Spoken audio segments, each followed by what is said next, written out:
Now, here is Lou Agosta. Hi, this is Lou Agosta. Welcome to A Rumor of Empathy. The occasion for this show is the publication of my book, A Rumor of Empathy: Resistance, Narrative, Recovery. Now, I and my friends are excited about this, and what the public has said to me is, great work, Lou, nice work. But what I really need is tips and techniques how to expand my empathy in the next 50 minutes. And in some cases, it's okay, but I need it by Friday. By the way, it's already Wednesday at noon. I've been listening, and so that's what this show is about: expanding one's empathy, tips, and techniques. Now, the idea is to create a context in which we can have a conversation about empathy and about expanding one's empathy and expanding my empathy and your empathy and tips and techniques. And I can rattle off a list. I'm not going to do that because as soon as we're going to get into it and I'm going to give and discuss and drill down and say what the principles and guidance and tips and techniques are. And I'm also going to talk about what the heck does it mean, right? So, the main tip and technique right up front: be quiet and listen to the other person. Be quiet and listen to what the other person is saying to you, to me. Now, that's easier said than done, which leads me to all the usual disclaimers. This points to the main challenge, my main challenge, in doing a 50-minute show on how to expand your empathy. Empathy requires being quiet and listening. I'm going to be doing too much talking to be empathic in the full sense of the word. But this is what we have. This is what we're dealing with. So I'm going to invite you to help me and be a part of the program. In the second and third segments of the show, dial in and pose your questions and comments. The toll-free number is 888 346 9141. 346 9141. We'll get this thing going, and then I want to hear from you. I want to hear your empathy tips and techniques. So here's the main challenge. I'm doing too much talking to be empathic. What I've tried to do in previous shows, in conversations with James Gabarino, Alice Dreger, Misha Zupko, in other people that I've interviewed, is make present empathy in the conversation and on the air, right? So my ultimate inauthenticity, the guy who's just published a book on empathy, has written on empathy, struggles with his own empathy. On a good day, I get there. I'm in the zone. I provide the other person who's telling me about their struggle. I provide him with a gracious and generous listening, empathy. Other times, I struggle like everyone else. So this is part of creating a context where the tips and techniques can actually be engaged. So I acknowledge my ultimate inauthenticity. The author of a book on empathy has to work at being empathic. Like I say, on a good day, I get there. On a less good day, I struggle like everyone else. And I have learned a few things in the past couple of years, in the past couple of decades, having acknowledged my ultimate inauthenticity, I also recognize that my empathy has expanded, grown, developed, unfolded, matured by practicing and attending to it, working on it. It expands. Work on it, you get more effective at it. A bold statement of the obvious.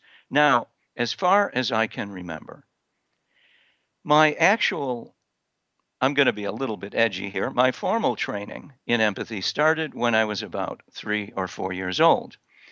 My mother would tell me bedtime stories. Now, now that I mention it, my father would actually tell me stories too, and he had a couple of whoppers from his service in single-handedly winning World War II, the Second World War, in which he served, and for which I continue to honor my late father even now. Nevertheless, we're going to work on mom at this moment. Mostly my mom, she would make So I'm 3 years old, right? I got a tricycle. Mom would make a whole out of she would make a totality out of my experience by telling me stories at bedtime. She would tell me about this imaginary boy. His name was Doodlebug. Doodlebug. This is a little revealing, but I think in a humorous and interesting and engaging way. Doodlebug would ride his tricycle. He would visit the Indian chief. He'd make a treaty with the chief. This is how he spent his day. He would go to the bakery and get cookies. And he would, at the bakery, stand on his noodle for apple strudel. Now, as a 3-year-old, I had no idea what apple strudel was. And as a 4-year-old, when I found out, I found I didn't like it very much. Now, my tastes have improved since then, and I like apple strudel fine. Nevertheless, that's the story. So this was empathy training. Make a whole of the experience and give it back to the listener. In this case, the kid, me, was the listener. So I honor my late mom for that. So advice to parents, if you want to expand, I should say, your empathy with your child, your children, they're of tender age, children of all ages. If you want to expand your child's empathy for herself or himself, have a bedtime story. Bring the day to a close in an affectionate, engaging way. If you can make up a story, that's great. If you want to read a story, there are a lot of great storybooks. Let the child decide what he or she wants to read. As a parent, and that's what I did. I told stories to my daughter. When she got bigger, I let her pick the book. She's 10 years old, 11. We had story time. It was great. It was great. I enjoyed it too. She would get to pick what we were reading. We got to the point where we were reading Little Women. We got to the point she asked for the Tolkien trilogy. So I did, that's what we got out. Now, some of it's pretty dark. Some of it got a little bit edited. Nevertheless, she wanted it, she got it. For children of tender age, Richard Scarry. Richard Scarry, that's a genius. I believe it's actually all the late Richard Scarry at this time. Huckle and the Pirates, Lowly Worm and the Plumber. The point is to have a time together in which affection and imagination, fun and engagement, and calming. I think Tolkien was a little overstimulating. Nevertheless, she was grown up. It worked pretty well. And so when the times get tough, then she was willing to listen. So storytime narrative, giving the other person back their own experience in a form that they can recognize and integrate. There is someone famous who said that. Actually, I get to quote from my own book, right? The occasion for the show, I published a book, A Rumor of Empathy, Resistance, Narrative and Recovery in Psychotherapy and Psychoanalysis, Rutledge, Taylor and Francis Group, a single line from Hans Lowald. Page 25. In my book, I'm quoting him. If an interpretation of meaning is timely, the words by which this meaning is expressed are recognized to the other person as expressions of what he experiences or she experiences, right? The meaning is recognizable to the other person, whether that person is a client or a patient or a customer or a kid at bedtime story. They're recognized. That's the empathic moment. The narrative, the words enable the other person, to organize, experience firsthand, put into their own words, and therefore integrate what was previously intangible, invisible, unspeakable, or otherwise incoherent. It gets coherent. Okay, so that's actually an example. Now, back to tips and techniques that you can use immediately. Next tip and technique. Distinguish between listening to what the other person is saying and one's opinion of what the other person is saying. So speaking in the first person, I get to distinguish between what you're saying and my opinion of what you're saying as I'm listening to you. So pick an example. Let's keep something Someone says something to you. It will work best. You pick an example, oh dear listener. It will work best if the statement, if they're telling you something confronting and personal, but for purposes of the example, maybe not too personal and not too obviously insulting. We'll deal with insults later. You don't know my tough customers, right? Well, I kind of do. So the wife says, please clean out the garage. Another example. So I'm speaking from the guy point of view. The wife says, my mother thinks you don't spend enough time with the kids. The wife says, honey, could you install the ceiling fan? That's the folk song. Honey, could you install the ceiling fan in the bedroom that we purchased last October? By the way, it's now June of the next year. Okay, so pick another example. The boss says, going forward, after every customer interaction, we will sign into the CRM system and either update the customer record or add a new customer. You're thinking whatever you're thinking. So in order to make, so pick an example. I'm going to go with cleaning out the garage here, just as a statement. So I'm listening to that statement. So now, am I listening to what my honey is saying, or am I listening to my opinion of what she's saying? That makes a big difference. That's the key to opening up some empathy to distinguish that. In order to make this distinction now, you have to be able to listen to yourself so that you can hear all the ways you're interrupting yourself, right? I have to be able to listen to myself so I can hear all the way I'm interrupting myself, all the stories I'm telling myself, all the stories you're telling yourself, the opinions, judgments, assessments that a person gives himself, which simply stated are getting between you and listening to the other person, are getting between me and listening to the other person. So that's the key distinction. What's the other person saying? And my opinion of what they're saying. Now, if you really listen to yourself and your opinion, it's going to take at least 3 steps.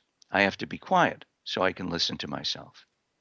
I have to be quiet so I hear often, and if you listen, you'll hear something like this. You may hear something. It's possible. Consider the possibility. This is not the truth with a capital T, but consider the possibility. I'm hearing something of the form, been there, done that. I know that already. Agreement, disagreement. In this case, maybe I'm feeling nagged. I'm listening from the point of view or wrong or right. I like that. I don't like that. It may even be something devaluing. Get off my case. Or it may be something smart. It could be very positive, right? Something overvaluing. You might like the one or the other better, but that doesn't necessarily make praise more valid or justified than blame or condemnation, or in this case, a request. Ultimately, what I'm evaluating, assessing, opinionating gets between me and what the other person is saying. So if I can repeat what they've said to myself, if I can give it back to them, if I have the time and it's possible in the nature of the relationship, let me see if I'm getting this right. You believe I should spend some time cleaning up the garage. You believe I should spend more time with the kids. See if I get it right, and then I'll find out. And then I can take some action or not take some action or negotiate further or not, or just, clear the schedule and get it handled, which is always a useful thing to do. Now, and so the listener now has access to what the other person has actually said without adding opinion, agreement, disagreement. And what the other is saying gives me access to their experience. Then I can check. Oh, sweetheart, your experience is that the garage is cluttered. Your experience is that you're afraid the car is going to get dinked by the bicycles and the lawnmower and whatever, this other pile of stuff is in the way. Now, I could make it mean, now maybe this is what really I heard, I'm lazy. Maybe, but now wait a minute, guys. She did not say that I was lazy. That would be an example of the favorite indoor sport of jumping to conclusions. Now, maybe after working 40 or 60 hours, one feels like relaxing. But if you stick with what is said, she definitely did not say that I was lazy. In this case, my own devaluing or provocative or inaccurate opinion. So I start out giving a simple example, and it turns out that the devil is in the details.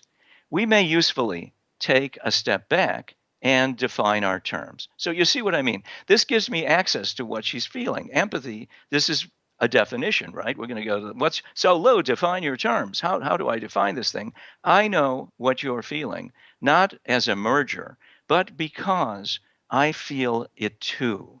I know what you're feeling, like not as sympathy as a reaction, but as a vicarious experience, as if I've got a movie of your experience, or I'm in the theater experiencing vicariously what the protagonist or the hero or the anti hero or the person having the experiences is going through, as in a movie or as in a novel. I'm reading a novel. What's like a sample, a trace affect of your experience? Well, in this example, clean out her experience is that the garage is cluttered, it's messy, she's afraid of dinking the car. I mean, these are, consider the possibility. These are on the short list, and I could check. Well, I mean, maybe there's another. Well, park it on the street. Well, maybe that's not the best answer in this case. How's that going to land, right? So that's not going to further the empathic process.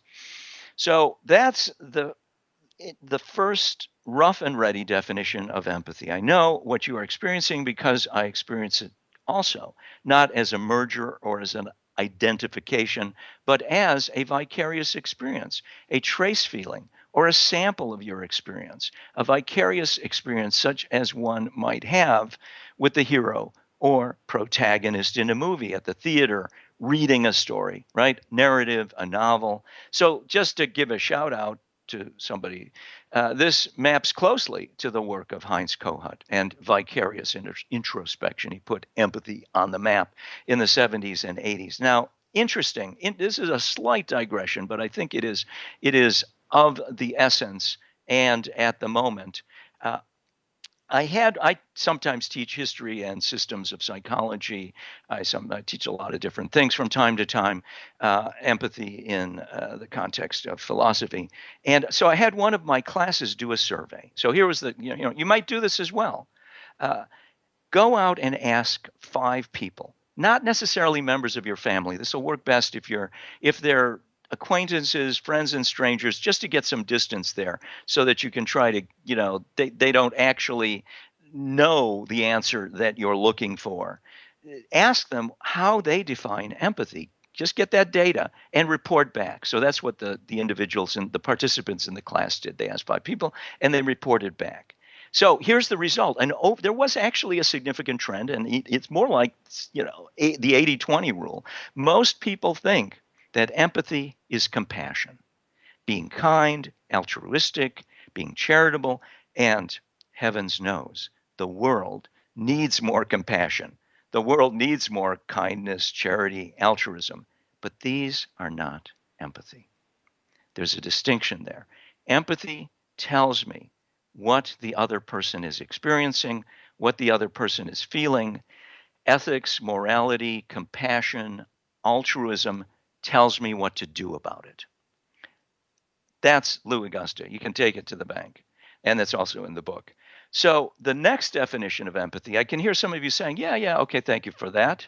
The next definition, folk psychology and folk wisdom define empathy as walking in the other person's shoes. Take a walk. What's it like to be in my moccasins, your shoes, my shoes? Folk wisdom is usually accurate.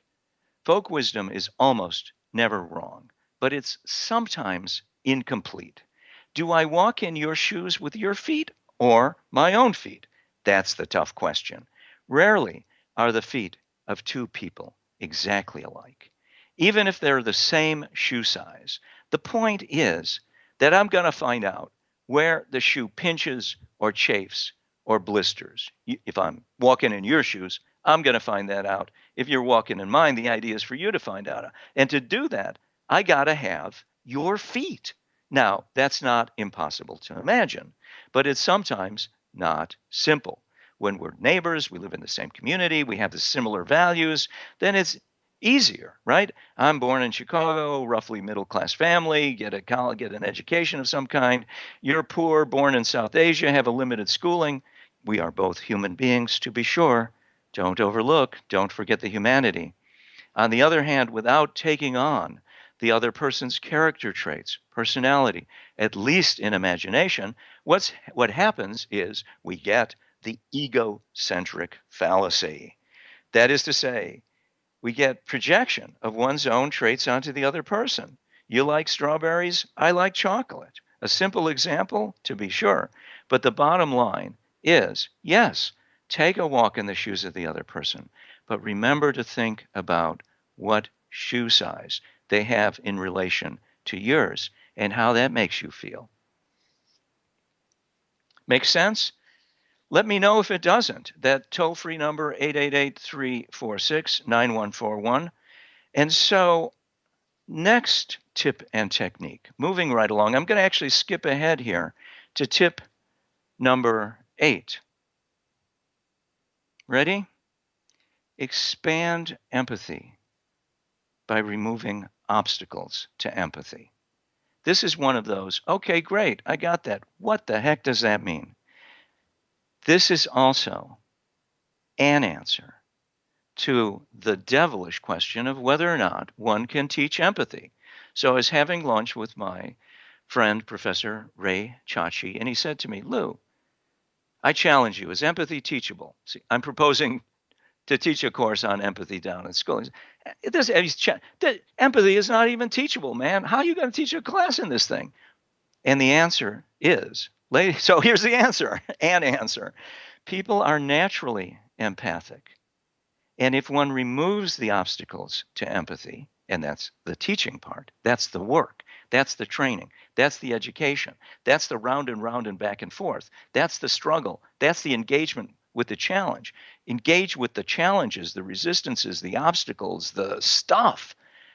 If one can reduce those, remove them best, reduce them, contain them, manage them, control them, shut them down, then a person's natural empathy unfolds. It's given an opportunity to develop. It shows up. It comes forth. However one wants to put it, it develops, it evolves.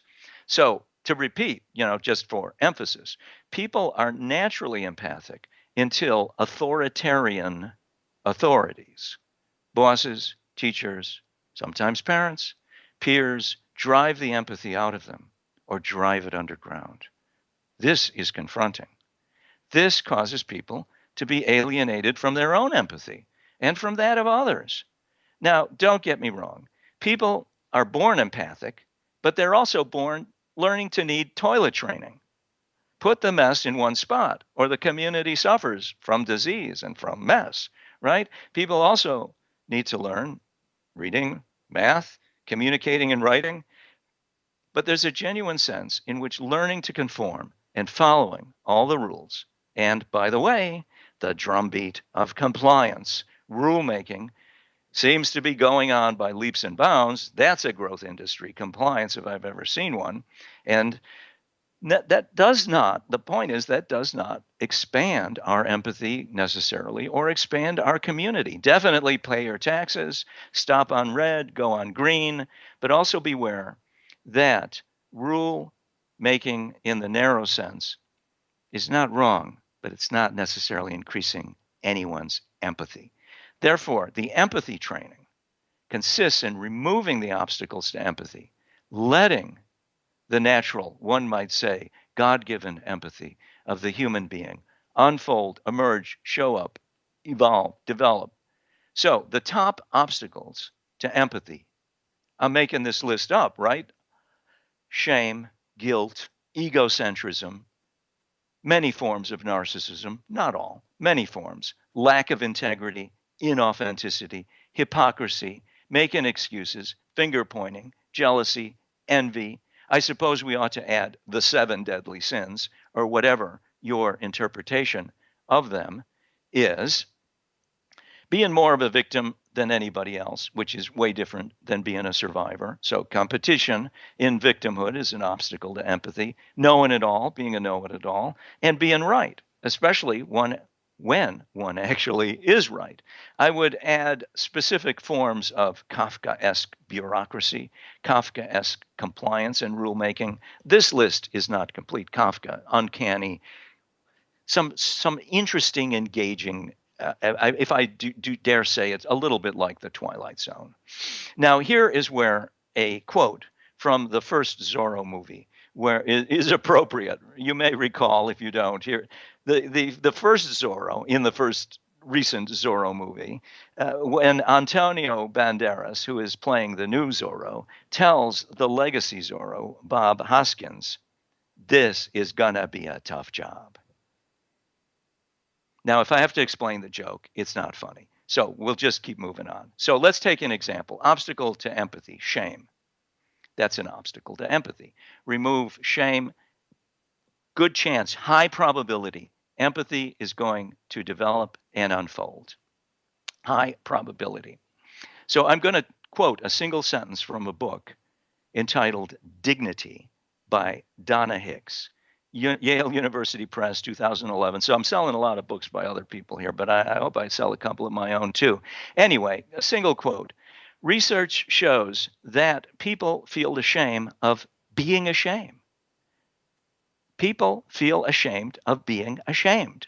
They often deny it rather than talk about it. Talk about it, that is shame. End quote. So one has survived something. For example, let's get an example. One is a college student, an emerging adult. One is put on academic probation. One, you don't clean up your act. The next thing that happens is the person is dropped from school for academic reasons.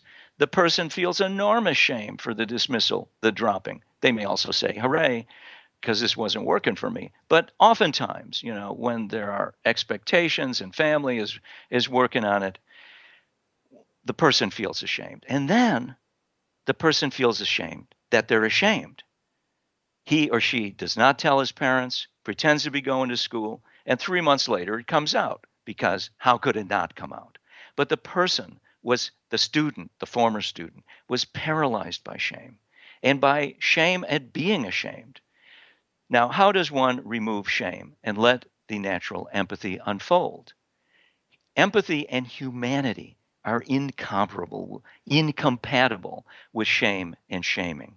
So the first guidance, so we're going to remove some shame. The first guidance, one always feels the way one feels. If I feel ashamed, I feel ashamed. That's it.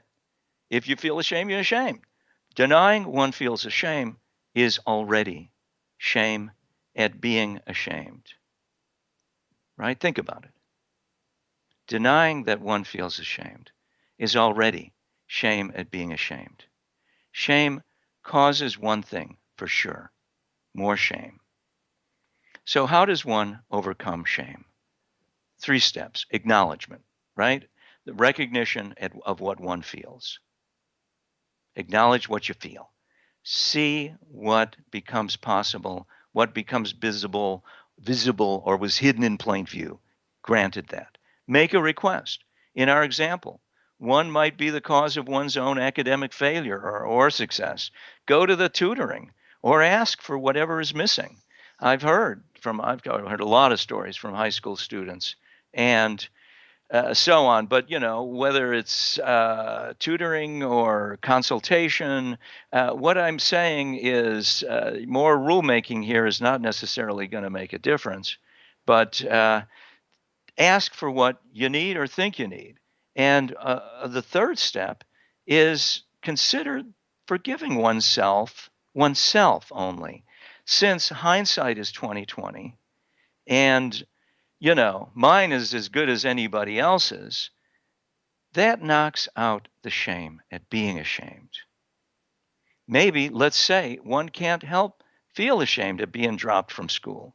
And then people go on and further add guilt and wrongness and a whole level of emotionality to it. And I'm not saying that, this is good news. One may want to take a look at where one's commitments really lie. In any case, I'm giving you some guidance on how to clean up what needs cleaning up. So the boy or young woman who tried to hide his failure from the folks needs to clean that up, right? Oh, dear folks, I acknowledge I was not forthcoming. I was not my best self. So from the perspective of the person who is providing the empathy, delivering the empathy, getting the shame at being ashamed is a subtle nuance in one's empathic receptivity. Let's say I'm receptive to the other person. I get it. The other person is experiencing shame embedded within shame, at least two levels of shame. In this example, ashamed at being dropped from school and shame at feeling ashamed, like one should not feel ashamed. So insert your story or narrative of choice at this point. The nuance in one's empathic receptivity. And that creates a space for empathy to unfold. Now we're coming up. So if you have any questions about that, we're coming up on a break, and I hope you'll plan on calling at 888-346-9141 to review what we've engaged and discussed so far. First tip and technique, be quiet. Listen to the other person. Second, distinguish what the other person is saying from my opinion, my judgment, my assessment. Do I agree? Do I disagree? Do I know it all or know it already? Is my listening? Distinguish what they say from my understanding of what they're saying so that I can be with what they're saying. And so there. And third, remove the obstacles to empathy. Now, we haven't done that. I've given a specific example, the obstacles to empathy. It is interesting that the resistance to empathy is more than one might expect. I mean, empathy, what's not to like? This is like motherhood and apple pie, right? I mean, for those listeners in the USA, you'll know what that means, especially around Thanksgiving. Nevertheless, there can be subtle resistances to being fully in the presence of another human being, so to speak, emotionally naked. Now, keep your clothes on, ladies and gentlemen, unless you're engaging in with a committed, agreed, permissioned encounter with a willing, loving partner. Nevertheless, there is subtle resistance to empathy, and you see some of that in the long list of things that get in the way of empathy. If empathy were natural and easy, it is natural, but if it were easy, there would be more of it in the world. If it's so great and so straightforward, why isn't there more of it? I suggest in answer, it's not like this is the truth, but I suggest that there are subtle resistances to empathy, which have to be engaged and, in effect, disassembled through an empathic interaction. So empathy becomes a way of increasing empathy. Once again, this is easier said than done. And so we have about 1 minute to break. And I want to say, when we come back from the break, we're going to engage with further tips and techniques, how to expand your empathy. And especially in the next segment of the show, I want to hear what you have to say, your questions, your challenges, your tough cases. 888-346-9141. This is Lou Agosta. You are listening to How to Expand Your Empathy. We'll be right back.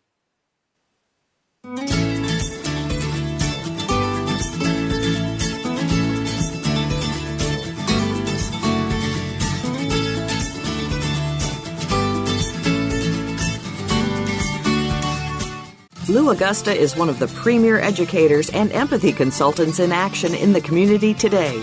As the author of 3 books on empathy and a PhD from the University of Chicago Philosophy Department on Empathy and Interpretation, Lou provides 3 services: empathy consulting and education, in which he coaches individuals and organizations on how to expand the results they are getting in their life, business, or organization by expanding their empathy. Individual psychotherapy services to help with recovery from trauma or other confronting personal issues, where Lou's commitment is to provide a gracious and generous listening, as providing access to shifting out of resignation into engagement, action, and accomplishment, and delivering the empathy training seminar and workshop for groups where the participants get access to the deep infrastructure of empathy. For further details, see Lou on the web at louagosta.com. That is spelled L-O-U-A-G-O-S-T-A, or phone 773-203-0269. Again, louagosta.com, or phone 773-203-0269. You are listening to A Rumor of Empathy. To reach Lou Agosta or his guest today, please call in to 1-888-346-9141. That's 1-888-346-9141. You may also send an email to arumorofempathy@gmail.com. Now, back to the program. Hi, this is Lou Agosta, and welcome back to A Rumor of Empathy. Today, we are engaging with the knotty issue, the complex issue, tips and techniques in expanding one's empathy. My listeners have said to me, Lou, you wrote a book. That's great. What I need is how to expand my empathy in the next 24 hours, sometimes in the next 15 minutes. Well, it's a tall order. I'm asking your understanding. Rome wasn't built in a day. The idea is to create a context in which we can have a conversation about empathy and about tips and techniques. Anything that gets a person in touch with her or his humanness counts as training in empathy, at least indirectly. So studying the humanities, literature, art, music, these open up areas of the brain that map to empathy and activate it. Reading literature, Maya Angelou, Paulo Coelho, Coehlo, he's out there. Gabriel Garcia Marquez, Milan Kundera, Jerzy Kosinski, Robertson Davies. A lot of my favorites. Hey, the Iliad and the Odyssey, Candide by Voltaire, The Tempest, A Midsummer Night's Dream by Shakespeare, Dickens, Charles Dickens, Kafka. There's an edgy Franz Kafka, an edgy story that gets one in touch with one's humanity. Now, I must say, some of his stories read rather like The Twilight Zone. So there's an edge to it. Nevertheless, it opens up areas of humanity. And so moving right along, let's get back to it. The next tip and technique on the list for expanding one's empathy is to distinguish what happened from what I made it mean. So guidance to you, you distinguish what happened from what you all made it mean. So I hope a funny, edgy, engaging example. She did not put the cap on the toothpaste, and I made it mean she doesn't love me. She squeezes the toothpaste from the top, not the bottom, the way I have requested for about 101 times, and I made it mean she wants to break up. Of course, this is ridiculous. It's a joke, right? If I have to explain the joke, it's not funny. But the idea is to be a little bit edgy. Think about it. This is really how out there and crazy people get. I didn't put the cap on the toothpaste. Somebody made it mean I didn't. Wait a minute. It means I didn't put the cap on the toothpaste. Now notice here how the opinion, the evaluation gets in the way of communicating, of being with the other person. What her experience is, and this is once again not the truth, but consider the possibility that here her experience is she doesn't like the mess. Her experience is let's keep the mess contained in this area. And there's nothing wrong with that. Now, this becomes significant and engaging and even dark and serious, where what happens is traumatic for survivors of trauma, right? Nobody picks up the newspaper anymore because newsprint is under the bus, but check Google News or WSJ.com or your favorite story source of of information, and it's one atrocity, one disaster, one trauma after another in the world, and that's really no joke. So here, what happened? So let's get on an example on the table, so to speak, which we can work with, how distinguishing between what happened and what the person made it mean can be effective in opening up empathy, right? And then bringing forth empathy, which is our goal. Create a context in which empathy comes forth and flourish, and that counts as removing the resistance to empathy and, in effect, training in empathy. So what happened is that Dad chased him around the dining room table a number of times, actually. He was trying to escape, caught him, and hit him repeatedly. So that's the scenario. What happened is Dad chased him around the table, caught him, and walloped him repeatedly. Now, I don't just want to, I acknowledge the boundary violation, and hitting children and hitting anyone is unacceptable. We get to the empathic moment, the empathic dimension. The survivor knows that he or she is not to blame. In this case, no one wants to be hit. As noted, it's not right. It's not okay. It's literally a crime, but there's not necessarily going to be a police report because there wasn't. The survivor knows that, but there seems inevitably to be a moment when the survivor says, "What did I do wrong? What did I do to deserve that? Am I that bad, that awful, that I had to be treated that way?" No answer, right? This is the person talking to himself. This is the voiceover. This is the voice in the back of the head, which isn't necessarily who this person is authentically, but that's what comes up. And so distinguish what happened from what the person made it mean. Distinguish from what happened from what you made it mean. What happened from what I made it mean. What happened is the person got hit repeatedly. What they made it mean is that the person is bad and wrong. That is the position that needs to be challenged, investigated, worked through, overturned.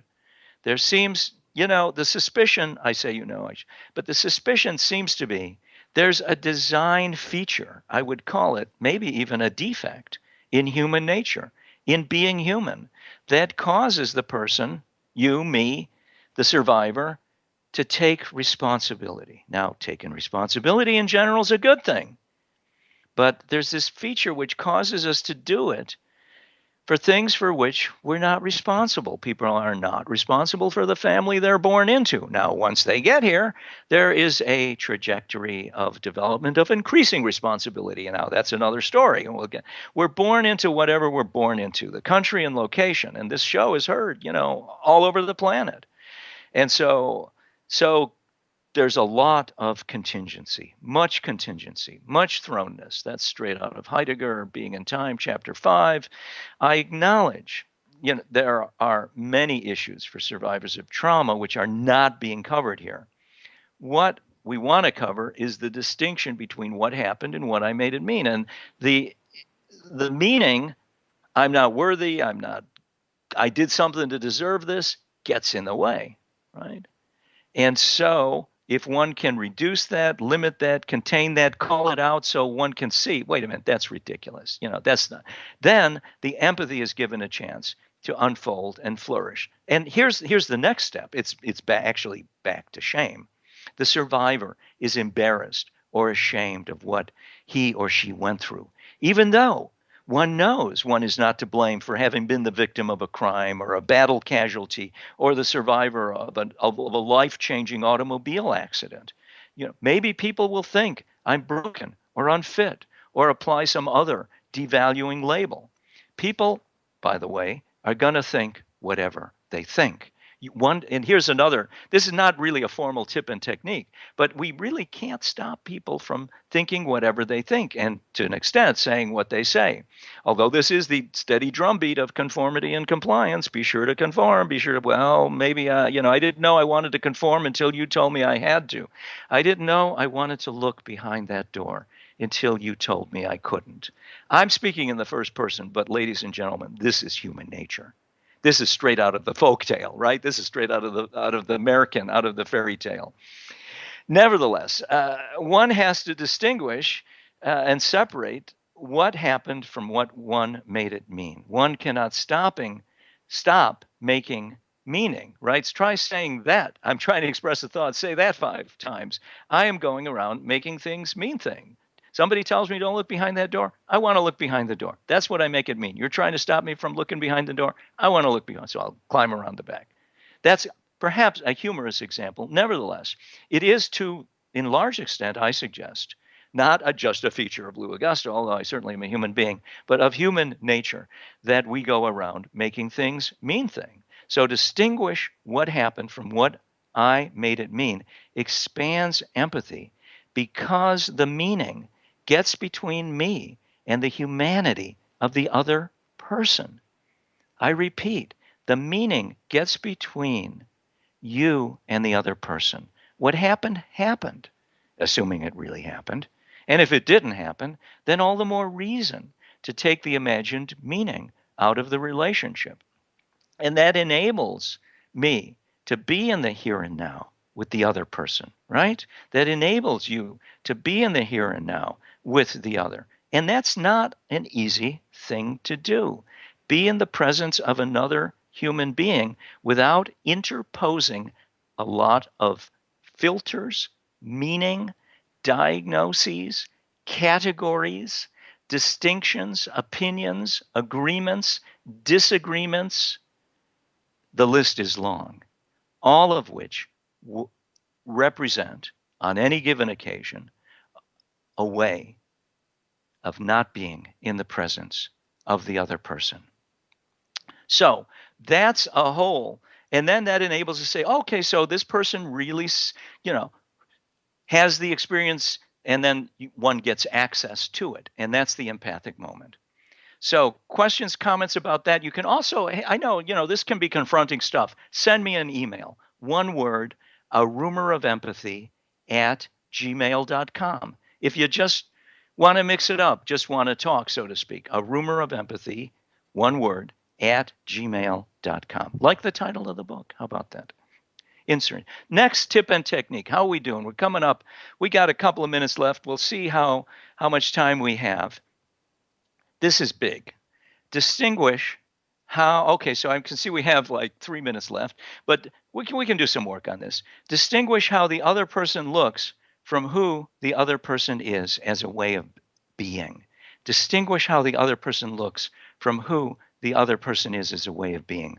What mountains they have to climb, what challenges that they have had to surmount or fail to surmount to get to where they are. In other words, ladies and gentlemen, you can't tell by looking. You can't tell by looking. And more to the point, what one sees when one looks rarely makes a difference. Rarely is that who the person is as a way of being. This is a powerful exercise you can perform while walking down the street. Notice the judgments and evaluations that occur in your thinking as you pass by people on the street. He's hot. She's not. She's cool. He's a fool. Someone's wearing a cross or a headscarf or a yarmulke or dreadlocks or a double-breasted suit or Lululemon gear or rollerblades. They're too thin or too pudgy. Bad complexion, great complexion, blades or rollerblades or T-shirts that says something with which I agree or disagree, you agree or disagree. The point is, you don't know a thing about the person. They lack a sense of humor. They have a sense of humor. You're probably not on candid camera, but you might be.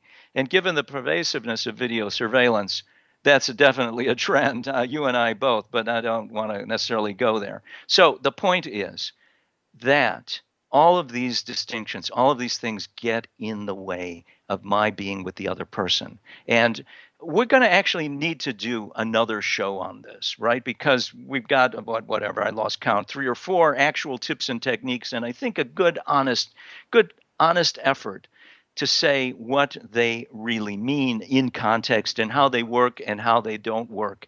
And so I thank you for joining me, for engaging in this conversation about expanding empathy. I want to give a shout out for A Rumor of Empathy, the book. If you have any questions, comments, I want to hear them. A rumor of empathy at gmail.com. Next week, I have lined up an engaging, exciting show with author Stan Schatt, author of author of Alien Love. You know, boy meets girl. Girl happens to be an alien from another planet. The CIA gets involved. We're going to have some fun with it. See you next week.